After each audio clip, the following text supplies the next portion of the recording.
सभी को प्रणाम। भूपेंद्र कुमार शर्मा पंजाब के शहर लुधियाना से। आज एक बहुत ही अहम मुद्दे के ऊपर बात करेंगे। पटियाला शहर के पास एक छोटा सा कस्बा है समाना।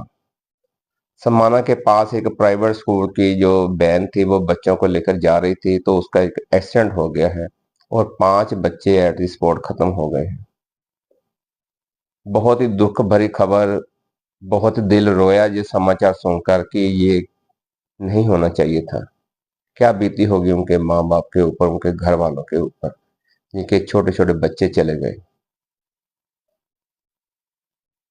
बात ये है, मैं ये समाचार तो समाना का है, मैं अपने लुधियाना शहर की बात करता हूँ। जब हम योगा करने जाते हैं सुबह, तो जब वापस आते हैं 7 साढ़े 7 बजे, तो देखते हैं कि प्राइवेट बसों वाले भी, वैन वाले भी जो बच्चों को स्कूल छोड़ने जाते हैं, वो इतना गलत तरीके से वैन को चलाते हैं, इतनी स्पीड से चलाते हैं जो कि उनको नहीं चलाना चाहिए।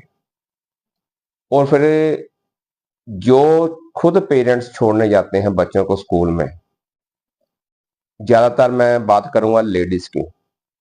ज्यादातर जो लेडीज है वो अपने बच्चों को स्कूल छोड़ने जाती हैं। 2 बच्चे स्कूल के बिठाए होते हैं, एक आगे एक पीछे, बैग भी होते हैं स्कूल के। तो वो इतनी स्पीड से स्कूटर चलाती हैं लेडीज कि कई बार तो मन में आता है कि इनको रोकें और बताएं, लेकिन वो निकल ही इतनी स्पीड से जाती हैं कि मौका ही नहीं मिलता। परसों की भी बात है, मैं रखवा से योगा करके हम वापस आ रहे थे, तो मैं अपनी लाइन में जा रहा था। दूसरी तरफ सामने से ऑटो आ रहा था, वो अपनी लाइन में आ रहा था। ऑटो के पीछे से एक लेडीज निकल के हमारी साइड पर आ गई और फिर मेरी तरफ घूर कर देख रही है। वो तो मैंने स्लो किया गाड़ी, लेकिन उसने भी फिर ब्रेक लगाई, लेकिन फिर भी मेरी तरफ घूर के देख रही है मेरी लाइन में आकर। इतनी यानी कि उसको तेजी थी कि मैं निकल जाऊं फटाफट। तो क्या हम 5-10 मिनट पहले नहीं निकल सकते बच्चों को लेके?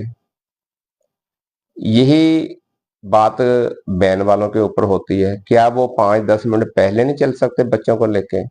वो सख्ती से कहें माँ बाप को कि बच्चों को सही टाइम पर आपने स्कूल के लिए तैयार करना है। जब इतने बड़े हादसे हो जाते हैं, फिर हम रोते हैं, एक दूसरे के ऊपर इल्जाम लगाते हैं कि उसकी गलती थी, लेकिन वो बच्चे जो चले गए दुनिया से, वो वापस नहीं आएंगे। हम तो ये पता नहीं कितने साल केस चलते हैं, फिर एक दूसरे के ऊपर इल्जाम लगाते हैं, तब तक वो भूल भुला जाते हैं। फिर कोई हादसा हो जाता है, फिर हम कहते हैं कि हम सख्ती करेंगे, फिर कोई सख्ती नहीं करता।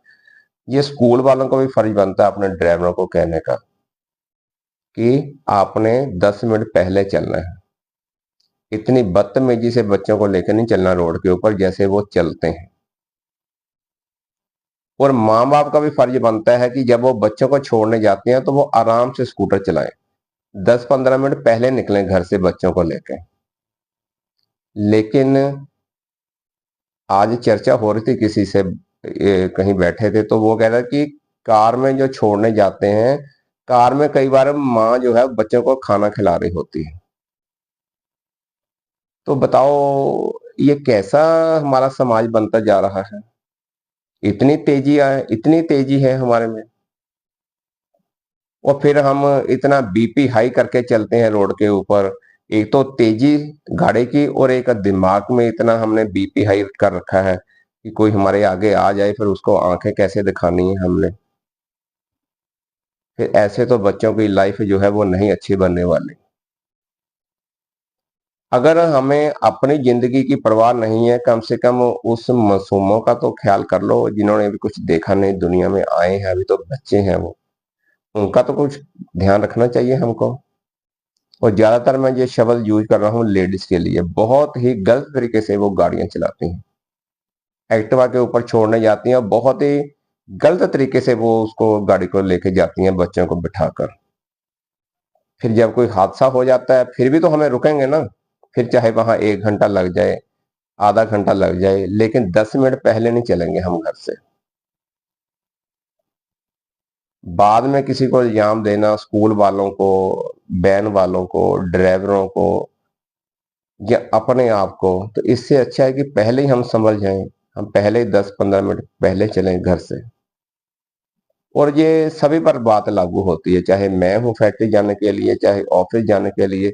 मैं भी 10-15 मिनट पहले निकलूं, आराम से चलूं रोड के ऊपर। 5 मिनट लेट ही पहुंच जाऊंगा ना अपनी फैक्ट्री, अपने ऑफिस। लेकिन अगर तेजी में जाते हुए किसी के साथ भिड़ गए, वहां 10-15 मिनट, 20 मिनट, आधा घंटा, 1 घंटा लग गया, लड़ाई हो गई, तो फिर भी तो हम रुकेंगे ना। तो इससे अच्छा है आराम से चलो रोड के ऊपर, पहले चलो घर से, टाइम पर चलो। बहुत ही दुख है उन बच्चों का जो इस दुनिया से चले गए किसी की गलती के कारण। ऐसा नहीं होना चाहिए था। भगवान उनकी आत्मा को शांति दे और हम सभी को बुद्धि दे रोड के ऊपर चलने की। प्रणाम। भूपेंद्र कुमार शर्मा, पंजाब के शहर लुधियाना से।